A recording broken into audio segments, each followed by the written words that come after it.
সুপ্রিয় ভিউয়ার্স, আসসালামু আলাইকুম। কাছে কিংবা দূরে, দেশ কিংবা প্রবাসে যারা দেখছেন বা পরবর্তীতে দেখবেন, আপনাদের সবাইকে জানাই ছাত্রদ্বারা নিউজ পেজের পক্ষ থেকে আন্তরিক শুভেচ্ছা এবং অভিনন্দন। ইতিমধ্যে আমরা আছি সিলেটের ঐতিহাসিক গ্রিন ব্রিজে। আমরা খবর পেলাম গ্রিন ব্রিজে অজ্ঞাত ব্যক্তির বস্তাবন্দি লাশ পাওয়া গিয়েছে। তাৎক্ষণিক আমরা ঘটনাস্থলে পৌঁছাই এবং আপনারা দেখতে পাচ্ছেন উৎসুক জনতা এই লাশটিকে ঘিরে আছে। কেননা হঠাৎ করে গ্রিন ব্রিজে দিয়ে মানুষ যাতায়াত করার সময় দেখতে পায় যে একটি বস্তার মধ্যে লাশ আছে। ইতিমধ্যে কোতোয়ালি থানায় যোগাযোগ করা হয়েছে। আপনারা দেখতে পাচ্ছেন আইনশৃঙ্খলা বাহিনীর লোক চলে এসেছে। ওনারা এসে বিষয়টা তদন্ত করতেছেন যে কিভাবে কি ঘটেছে এবং পথচারীদের সাথেও কথা বলছেন যে আমাকে কতক্ষণ আগে বা কীভাবে কোন অবস্থায় এই বস্তাটি এখানে দেখতে পাওয়া যায়। পথচারীরা যারাই ছিলেন যে যেরকম দেখেছেন সেরকম বলার চেষ্টা করছেন।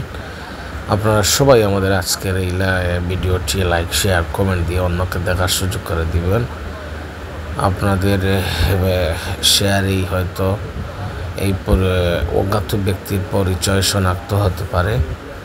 আপনারা দেখতে পাচ্ছেন এই গভীর রাতেও গ্রিন ব্রিজের উপরে অনেক উৎসুক জনতা এখানে উপস্থিত হয়েছেন, তদারকি করছেন বা দেখছেন কীভাবে ঘটনাটি ঘটলো এবং কি লাশটা কোন অবস্থায় আছে সেটা দেখার চেষ্টা করতেছেন।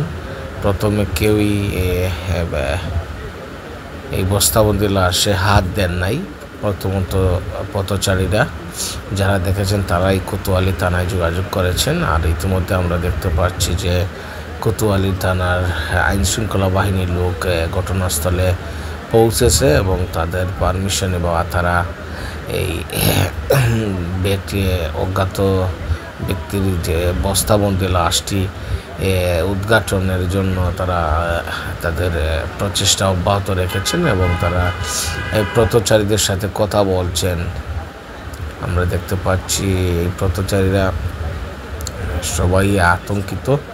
এই সিলেটের মানুষরাই আতঙ্কিত, কেননা এই গ্রিন ব্রিজের উপর দিয়ে মানুষ গভীর রাত পর্যন্ত মানুষ হাঁটাচলা করে, তারই মধ্যে এখানে একটি লাশ পাওয়া গেল। এটা আসলে আতঙ্কিত হওয়ার বিষয়। কেননা আপনারা জানেন এই ঐতিহ্যবাহী সিলেট ঐতিহাসিক গ্রিন ব্রিজের একটি সুনাম খ্যাতি রয়েছে, কিন্তু আজকে তার ভিন্ন প্রতিক্রিয়া। এখানে মিলল বস্তাবন্দি এক অজ্ঞাত ব্যক্তির লাশ। জানি না কার মায়ের বুক খালি হয়েছে। আপনারা ইতিমধ্যে দেখতে পাচ্ছেন আইনশৃঙ্খলা বাহিনীর লোক সম্ভবত এই লাশটি, এই বস্তাবন্দি লাশটি ওসমানী মেডিকেলে পাঠানোর চেষ্টায় আছেন।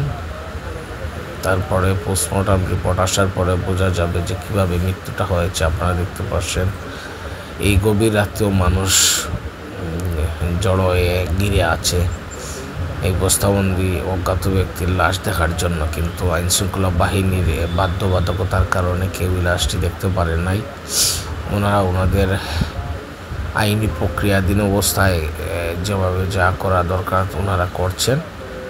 সম্ভবত ওনারা এই রিকশায় উঠিয়ে এই লাশটিকে ওসমানী মেডিকেলের উদ্দেশ্যে পাঠিয়ে দিয়েছেন। ধন্যবাদ জানাই সবাইকে।